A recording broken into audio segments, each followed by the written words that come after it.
ઘટના બની છે તે અમદાવાદના નારોલ વિસ્તારમાં શિવાલિક રેસિડેન્સીમાં બની છે। આપ મારી પાછળ જે જગ્યા જોઈ રહ્યા છો આ જગ્યા ઉપર અચાનક જ રાતના સમયે ફાયરિંગ કરવામાં આવ્યું। એક રૂમમાં ફાયરિંગ થયું અને તેને કારણે તમામ લોકો છે, સ્થાનિકો છે, તે હતપ્રત બની ગયા કે આખરે આ અવાજ શેનો આવ્યો છે અને તપાસ કરી ત્યારે ખબર પડી, આખો એ ભેદ ખુલ્યો। મારી સાથે સોસાયટીના ચેરમેન છે ધર્મેન્દ્રસિંહ ચૌબે, તેમની સાથે વાત કરીશું। ધર્મેન્દ્રભાઈ, જે પ્રકારની ઘટના બની હતી ગઈકાલે રાતનો આખો બનાવ, તમે શું ધ્યાનમાં લીધું અને કેવી રીતે આખો બનાવ સામે આવ્યો છે?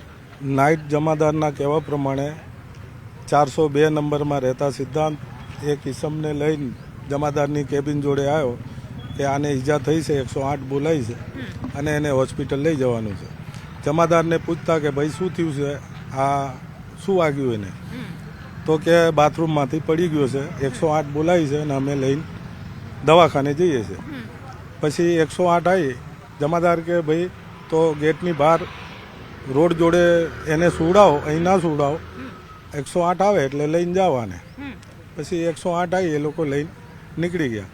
સવારમાં મારો પાનનો ગલ્લો છે, 5:30 પોણા 6 ગલ્લો ખોલવાનો ટાઈમ છે, ત્યારે હું આવ્યો, ગેટ આગળ ગાડી ઊભી હતી એટલે જમાદારને પૂછ્યું, મેં કીધું શું વાત છે, તો કે સાહેબ જે રાતે લઈ ગયા હતા એમની જ કોઈક મેટર છે। પછી સાહેબ જે ગાડીમાં બેઠા હતા એમને પૂછતા તો કે અહીં ફાયરિંગ થઈ છે। મેં કીધું સાહેબ એવું કંઈક બનાવ બન્યો હોય તો મારા ખ્યાલમાં હોય, તો મેં કે ના રાતે ફાયરિંગ થયું છે।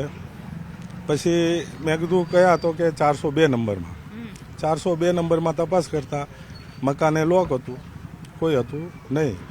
પછી હું મારા ગલ્લે ગયો। અચ્છા, એટલે તમે એ વ્યક્તિને જોયા જેવો ઉપર આવતા હતા અને ત્યાં સોસાયટીની એ અવારનવાર એના મિત્રો છે, અવારનવાર એને ઘેર આવતા હતા। જમાદારે 1-2 વખત રોક્યા એમને કે ભાઈ એન્ટ્રી વગર અંદર જવાનું નહીં, તો કે આ અમારા ઘરના છે અને અમારા પરિવાર જેવું છે, એટલે 10-12-15 વખત માણસ અવર જવર કરતું હોય તો જમાદાર કેટલી વખત એન્ટ્રી કરે, એટલે પછી અને પેલા જવાબદારી લીધી કે ભાઈ આ અમારા ઘરના છે, એટલે પછી એ આવતા જતા જમાદાર 402 નંબર તમે કહી રહ્યા છો એ ભાડે છે કે પછી એમનું પોતાનું છે?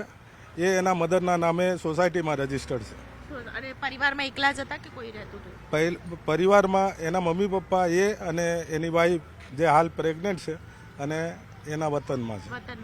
અને માતા પિતા અહીંયા જ છે। એની માં સારવાર માટે બાપુનગર એલજી હોસ્પિટલમાં, જનરલ હોસ્પિટલ બાપુનગર, ત્યાં ઢેચણના સારવાર માટે એડમિટ થયા હતા।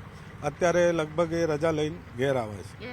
તો આ પ્રકારનો બનાવ જે બન્યો છે તેમાં ખાસ કરીને ગઈકાલે રાત્રે જે ઘટના બની તેમાં ઘાયલ વ્યક્તિને તાત્કાલિક હોસ્પિટલ મોકલવામાં આવ્યા છે। જો કે પોલીસ છે તે હથિયારનો બનાવ, જે હથિયાર ઉપયોગમાં લીધો હતો બનાવ માટે, તે ખાસ કરીને શોધી રહી છે। આપ મારી પાછળ જુઓ તો અહીં પોલીસ ડિપાર્ટમેન્ટ, ખાસ કરીને નારોલ પોલીસ દ્વારા તપાસ કરવામાં આવી રહી છે। હથિયારનો બનાવ છે તે શોધવા માટેની આ તપાસ તજવીજ ચાલી રહી છે। પંકજ, આ એક્સક્લુઝિવ દ્રશ્ય આપને બતાવી રહી છું, જે પ્રકારે દિવસે ને દિવસે અમદાવાદ શહેરની અંદર ક્રાઇમ રેશિયો વધી રહ્યો છે, ત્યારે વધુ એક ઘટના આ પ્રકારની બની છે કે જેમાં નારોલની શિવાલિક રેસિડેન્સીમાં આ પ્રકારની ઘટના બની છે અને પોલીસ ડિપાર્ટમેન્ટ દ્વારા ખાસ કરીને જે હથિયાર છે તે હથિયાર હાલ શોધવામાં આવી રહ્યું છે।